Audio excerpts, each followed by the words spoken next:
A very good morning, students. I hope every one of you is in your good health. So, today we will be reading about the next topic of our chemistry portion of chapter Metals and Nonmetals. In the previous lecture, we have covered the topic reactions of metals with oxygen. In that, we have learned that metals react with oxygen to produce metal oxides. And we have also discussed about few more things in that. So today we will be covering the topic reactions of metals with water, and along with this we'll also be studying about reactions of metals with acids. So metals react with water to produce metal hydroxides. Before that, we have to read about the reactivity series because this is very important. This is also given in your NCERT book, so you can also learn it from there. I have also mentioned this and written it by myself so that few things would be clear to you. Here you already know the symbols of these elements, that is K stands for potassium. You have to learn this series thoroughly. So here the order is the most reactive elements are written on the top and these are the least reactive elements. So I have mentioned here cold, that means potassium and sodium, when they react with water, they can even react with the cold water. Calcium reacts with cold water, but the reaction of water with potassium and sodium is very vigorous and a lot of heat is produced. But in the case of calcium, heat is not produced. Magnesium reacts with hot water. Aluminium, zinc and iron react with steam, and hydrogen, copper, mercury, these are very least reactive elements, so they don't react with water. So this will also be useful for us when we will be doing displacement reaction and also the reactions of elements or metals with the acids. So you have to learn this reactivity series. You have already learned this in your class 8. That is why I am not getting into detail, but I can also just read out the series for you people. That is potassium in the first order, very highly reactive, then sodium, then calcium, magnesium, aluminium, zinc, iron, tin, lead, hydrogen, copper, mercury, silver and gold. You can also skip mercury from this because mercury does not come. So these are the common elements which are mentioned in your chemistry syllabus, that you will be having reactions of these elements in common, like till the iron and then the hydrogen, copper, silver and gold, these only. And you can also add platinum over here. So this is about the reactivity series. So let's get back to the topic. Okay, now since we know that metals react with water to produce metal hydroxide, and along with that hydrogen gas is produced. So the reaction is very simple, like this is potassium K. When it reacts with water, I've already told you that potassium is so reactive. Potassium and sodium, since they are the top order of the reactivity series, so they are very reactive that they can react with oxygen and they can even react with the water. So they react with the water and they produces metal hydroxide, that is potassium hydroxide, and along with that hydrogen gas is produced and a lot of heat is generated. That is why it is called as exothermic reaction. Again, with the sodium also the same will happen. The sodium will react with water, even with the cold water, to form sodium hydroxide, that is a salt, and hydrogen gas is produced along with a lot of heat is generated. Again, it is an exothermic reaction. That hydrogen is a very explosive gas which we all know, and the heat which will be produced so instantly due to the formation of sodium hydroxide or potassium hydroxide, it will catch fire and we'll see that the metal start burning. So it catches fire even when stored under water. It also readily catches fire when we take or we keep it open in the air, because it also reacts with the oxygen. That is why it is kept in the kerosene oil. So here in your book, NCERT book, activity is given about how do metals react with water. So in this we have to take some samples of metals which we have taken in activity 9.3.9. So in 3.9 they are the names of some element, that is magnesium and all sort of elements, that is. Okay, now so put small pieces of sample separately in beaker half filled with water. So we're gonna do the experiment. We will take beaker with the half filled of water, and in that we will just immerse the metal pieces one by one. So we will do this by the increasing order of the reactivity series. So we will just see that did any metal catches fire. So this is a very dangerous experiment. We can't do it alone, so we have to do in somebody's presence. So better will be performed in laboratory. So magnesium and the other elements like calcium will not catch fire, but potassium and sodium will catch fire because they will produce heat along with the hydrogen gas. That is why they are very violently reactive with water, because they will catch fire. And then for the metals did not react with hot water, there will be few metals which react with cold water, like calcium reacts with cold water, but aluminium does not react with cold water. Magnesium does not react with cold water, it reacts with hot water. And then aluminium, zinc and iron do not react with hot water even, they react with zinc. So here are some these reactions. You have to learn this reaction. That is, this is very simple. Potassium plus water gives potassium hydroxide, hydrogen and heat. So please remember that whenever metals react with water, they will produce metal hydroxide and hydrogen gas will be released. Because if you'll see also, this Na will join with this OH, so one H will be left out. Okay, so one H2 will be left out, so H2 will come here, it will be hydrogen gas. Again, with the help of in the case of calcium reacts with water, so here it will be cold water. Okay, all these react with cold water, but in the case of these two elements or these two metals, they are so reactive that they will produce a lot of heat. But in the case of calcium, no heat is produced. Okay, so here it will be calcium hydroxide only and hydrogen gas will be produced. Okay, so although it won't require heat, but heat is also not produced in that. So in this will require heat. So we will add hot water, because magnesium is although reactive, but it's not that reactive that it will react with cold water. So it will react with the hot water. So magnesium reacts with hot water to produce magnesium hydroxide and hydrogen gas will be released. So the product will be same all the time. Metals react with water to produce metal hydroxide and hydrogen gas. But in the case of potassium and sodium, you have to remember that a lot of heat is produced. Okay, so now the next is magnesium also react with steam. Okay, magnesium do not react with cold water, but it reacts with hot water, and it also reacts with steam. So here is an important thing which you have to note down in your mind, that magnesium when react with hot water will produce magnesium hydroxide. But the same magnesium which when react with the steam produces only magnesium oxide, not magnesium hydroxide. So when it will react with water, that is hot water, it will produce magnesium hydroxide. But when it will react with steam, it will produce magnesium oxide and hydrogen gas. So this you have to remember. Then comes the other metals in the reactivity series. So I'm keeping this in front of you again and again so that you can see here. I've already mentioned here that potassium and sodium will react with cold water. Calcium will react with cold water, but no heat will be produced.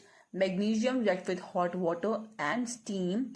So magnesium when react with hot water, it will produce magnesium hydroxide and hydrogen gas. But magnesium when react with steam produces magnesium oxide and hydrogen gas. And then here are the metals which will not react with cold water nor with hot water, but only with the steam.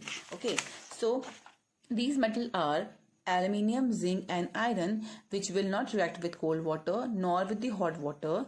So they will react with the steam to produce metal oxides. So remember, whenever the metal reacts with the steam, it will not produce metal hydroxide, but they will produce metal oxides. So here is the reaction, that aluminium reacts with water, that is in the form of steam, will produce aluminium oxide and hydrogen gas. Zinc react with water, that is steam, in the form of steam, will produce zinc oxide and hydrogen gas. Iron react with steam, will produce iron oxide, iron second and third oxide, and hydrogen gas will be formed. So you have to learn all these reactions which I have told you, because they are all important, and you have to keep in your mind that potassium and sodium react with cold water, produces heat, so they start burning. Calcium reacts with cold water but no heat. Magnesium reacts with hot water, produces magnesium hydroxide, and when it reacts with steam, it produces magnesium oxide. And aluminium, zinc, and iron reacts only with the steam and produces metal oxides. Okay, so again there is an activity which I will show you in your with the help of your NCERT book. Into this, as you can see some arrangement here, we are having a burner and a test tube which is inverted. Into this we are having some soaked glass wool.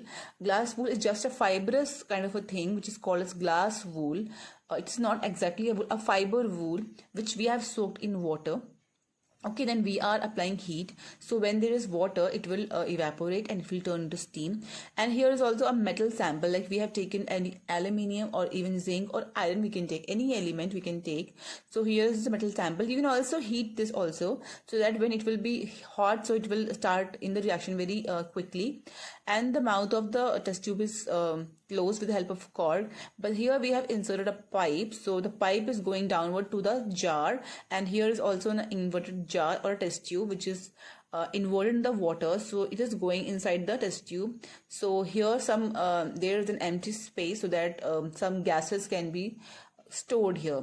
So when we'll start this experiment, we'll heat this glass wool, so the water in the glass wool will evaporate, which will produce a steam. So when the metal will react with the steam, it will form metal oxide. Okay, along with that hydrogen gas is produced. So the hydrogen gas is collected from this delivery tube to their jar, and it will collect on this area. So what we have to do when we'll when we will empty the jar and we'll bring any matchstick in front of this, it will start burning with a popping sound. Okay, so the popping sound means it will burn with a sudden explosion. That is called as a burning with a popping sound. When any gas, when anything burns with a sudden explosion, this is called as a popping sound. So this is actually a dangerous thing, so this is also have to be done with the in the presence of some teachers and all. So you won't be doing this at home at all, but since I have to teach you, I'm telling you here. So this also shows that whenever we heat metals in the presence of steam, they produces metal oxides and hydrogen gas. Okay, so this is also done. Now after this we will be reading about how do the metals react with dilute acids. So we have learned that metals react with acids to produce metal salts and hydrogen gas, haven't we? We have read in second chapter when we have read about acids and bases. In that chapter we have read that metals react with acids to form metal salts and hydrogen gas. Here metals will react with dilute acids to form metal salts and hydrogen gas. Example, sodium will react with HCl to produce NaCl, that is sodium chloride and hydrogen gas. Then magnesium will react with HCl to produce magnesium chloride and hydrogen. Then aluminium reacts with hydrochloric acid to form aluminium chloride and okay, this should be only hydrogen gas, no water. So we don't get water, okay, because we don't have any water here. So how can we get water? We will just get hydrogen gas because here is no oxygen. And since we have read in our 9th class that which is whatever thing we are taking in the reaction in the reactive sides, we will get only those things in the product. That is law of conservation of mass. Okay, so we have to follow that. So we can't make any new things. So when there is no oxygen here, how can we write oxygen here? So it will be only hydrogen gas. So again, iron will react with hydrochloric acid to form FeCl2, that is ferric chloride, and hydrogen gas will be formed. And then copper will react with HCl and we will get nothing. That is, copper is very least reactive, so it won't react with acids and there will be no reaction. Okay, just have to keep in mind that the metals below the hydrogen are very least reactive.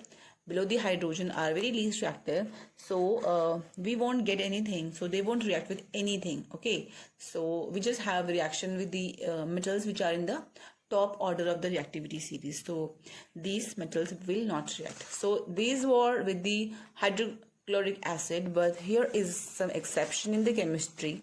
Exceptions are always there when you study chemistry, that when metal reacts with dilute nitric acid. So all these reactions were with the HCl, that is hydrochloric acid. But when metals react with dilute nitric acid, then hydrogen gas is not evolved. This happens because nitric acid is a very strong oxidizing agent. So what happens when magnesium will react with HNO3, that is nitric acid? So as soon as the hydrogen gas is evolved, the nitric acid which is present in the reaction already, it will oxidizes this hydrogen into water. Okay, because HNO3, so we are having 3 oxygens there. So the nitric acids will oxidize this hydrogen to the water. So in this reaction, the metal with the dilute nitric acid, no hydrogen gas is involved because nitric acid oxidizes hydrogen and nitric acid itself reduces to the nitrous oxides and dinitrogen oxides or dinitrogen monoxides or nitrogen dioxides, any of these, but it will not allow hydrogen to form. So this type of oxides which forms depend upon the nature of the metal, that how is the metal is, and the temperature and the concentration of nitric acid. So if we'll take very dilute nitric acid, maybe some reaction can occur. Like if we take a very dilute nitric acid, then somehow there can be some reactions like this is magnesium plus HNO3 and we will get magnesium nitrate. Okay, it is nitrate, and along with this the hydrogen gas is formed. So here we are having hydrogen gas, but we have just studied that when metals react with dilute nitric acid, then no hydrogen gas is formed because it just oxidizes the hydrogen gas and it allows it to form nitrogen dioxide and something else is formed. Okay, so but when we take very dilute nitric acid, so again there is an exception, it can form hydrogen in these two things, that when we take manganese and when we take magnesium, so we will get hydrogen gas and we will get manganese nitrate and magnesium nitrate. So these two reactions are in your NCERT book. Please read them. This is an important topic. It comes that why does we don't get hydrogen gas when the metals react with dilute nitric acid. The reason is that the nitric acid oxidizes the hydrogen into water. So when the this water is formed, the nitric acid itself reduces into nitrogen dioxide or nitrogen monoxide and so on. So hydrogen gas is not produced. But in the case of magnesium and manganese, they makes magnesium nitrate and manganese nitrate and hydrogen gas is produced. So after this we will be doing aqua regia. Aqua regia you have read in your previous classes also, but what is this? Now this is freshly prepared mixture of 1 part of the concentrated nitric acid and 3 part of concentrated hydrochloric acid, that is 1 part of HNO3 and 3 part of HCl. So this is also called as royal water, and this is very highly corrosive and very fuming liquid and can even dissolve the dilute the gold or platinum. So these are the least reactive elements, but this can dissolve these also. So after this we will be doing our last topic, that is reaction of metal with salt solution. So here, how do the metal react with salts solution? So salt solution is simple, the solution in which we have dissolved some salt, like we have taken the copper sulfate solution example. So here is an example in your NCERT book. We'll just take this. We are having 2 test tubes. One is having a solution of copper sulfate solution and the other one is having iron sulfate solution. Into this we are taking 2 things, that is one we are having iron nail, clean iron nail, and the other is having we are having copper wire. So the iron nail is dipped in the copper sulfate solution and the copper wire is dipped in the iron sulfate solution. So iron sulfate solution is little greenish in color and the copper sulfate solution is blue in color. So what will happen after, we'll just keep let these things in this solution for 20 minutes. So after some time we're gonna see that there will be a reaction in this. So the reaction will be, obviously you know that you have read the reactivity series. So since the iron is more reactive than copper, so iron will be able to displace the copper from its salt solution and the reaction will be like copper sulfate plus Fe and FeSO4 will be formed. That is the solution, the blue color of copper sulfate will fade into greenish solution, and the copper will be deposited here in the bottom, which will be in red brown color. Some of the copper will be here deposited. Okay, so this is formed because the iron being reactive, so iron displaces the copper from its salt solution, and the copper from this solution gets at the bottom displaced, and it will form an iron sulfate solution, which is blue in color.